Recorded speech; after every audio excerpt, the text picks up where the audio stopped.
New Year's Eve in New York had arrived with its usual theatrical confidence, the kind that made the city feel like the center of time itself.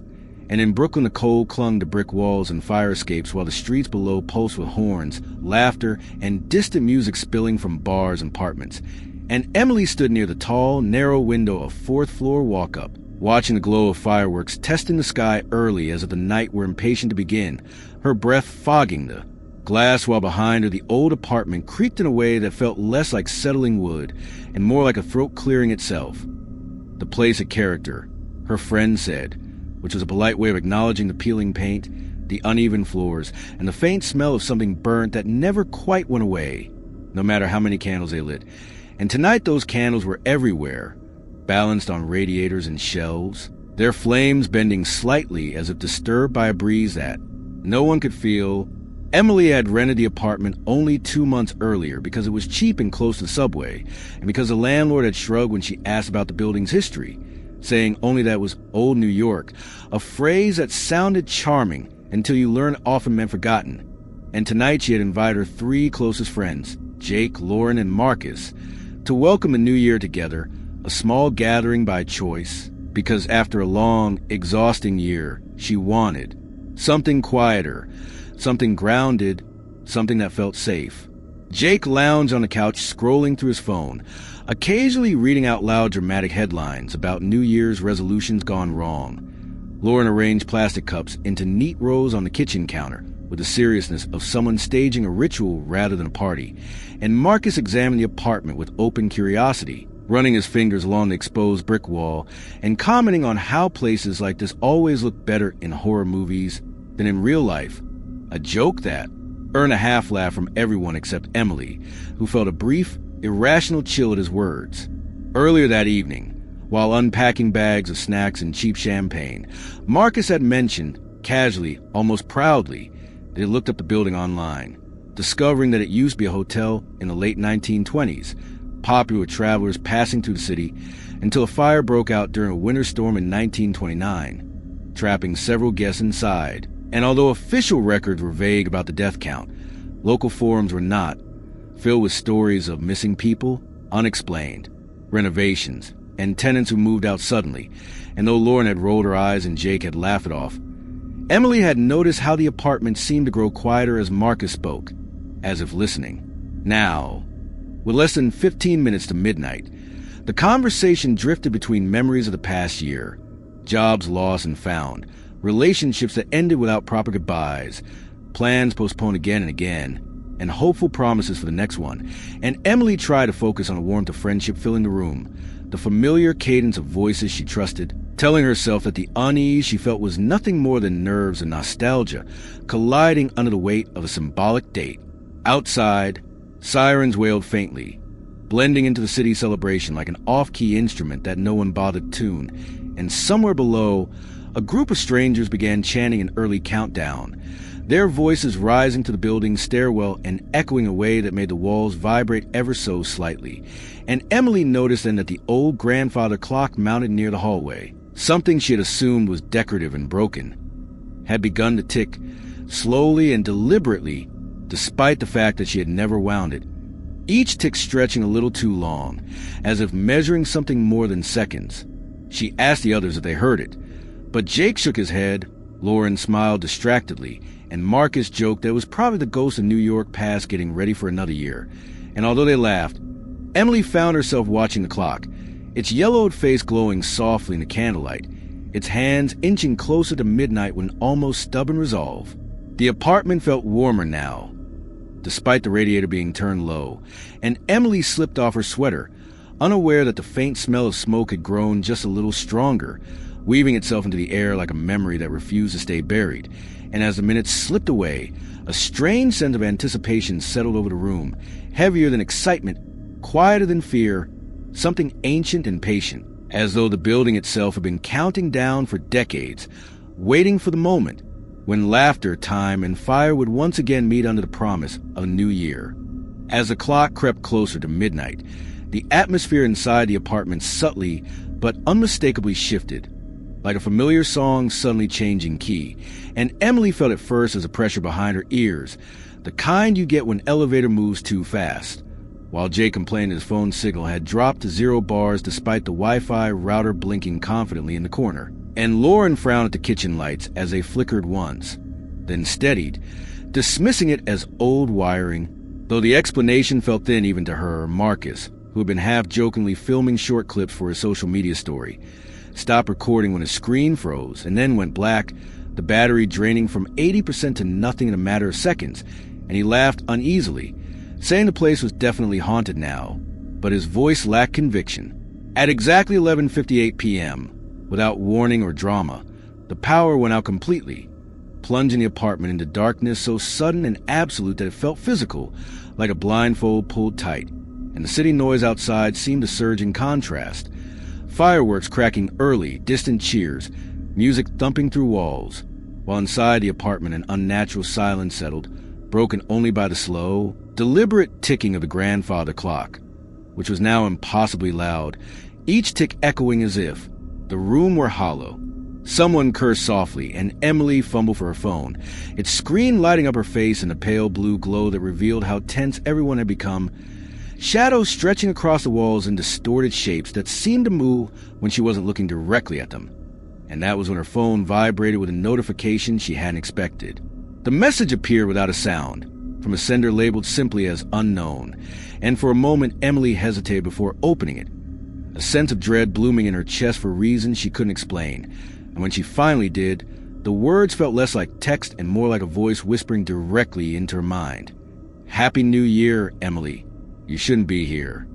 Her name, spelled correctly, sent a chill through her body, and when she showed the message to the others, Jake immediately accused Marcus of setting up some elaborate prank, but Marcus swore he hadn't, his hands raised offensively, his face pale in the dim light.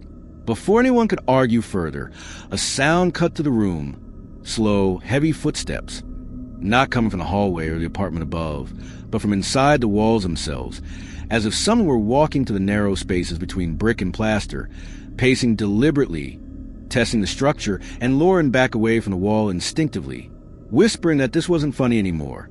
The footsteps stopped, then started again, closer this time, synchronized unerringly with the ticking clock, and Emily noticed that the air had grown warmer, not in a comforting way, but in the suffocating, dry heat of a closed room with no escape, carried with it the unmistakable smell of smoke, sharp and bitter, like charred wood and old fabric. Panic began to rise, voices overlapping as they tried to make sense of what was happening, and Jake moved toward the door, only to find a handle burning hot to the touch, forcing him to recoil with a shout, while Marcus shined his phone's flashlight.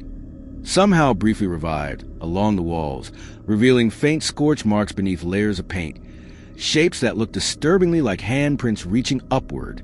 The countdown from outside grew louder as midnight approached, voices chanting 10, 9, echoing to the building. But inside the apartment time felt wrong, stretched and warped, the seconds between each shouted number dragging longer and longer, and Emily's phone buzzed again with another message.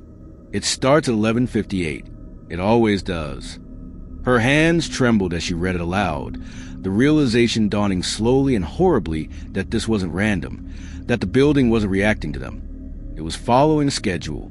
The footsteps multiplied now, no longer singular but many, circling the room from within the walls, above the ceiling, beneath the floor, accompanied by faint coughing, murmurs, and the distant crackle of fire, sounds that felt layered over one another like echoes from different years bleeding together. And Lauren began to cry quietly, asking over and over what they had done wrong, while Marcus muttered that the fire from 1929 had happened on New Year's Eve, his earlier research resurfacing, with terrifying clarity. The clock struck again, louder than before, and Emily realized the hands were no longer moving forward but twitching, jittering as if struggling to cross an invisible barrier, and when the outside voices reached 3, the apartment shook, dust raining down from the ceiling, the walls radiating heat like embers ready to ignite, and Emily understood with a sinking certainty that the building wasn't haunted by the past. It was reliving it over and over, choosing new occupants to replace the ones it had lost.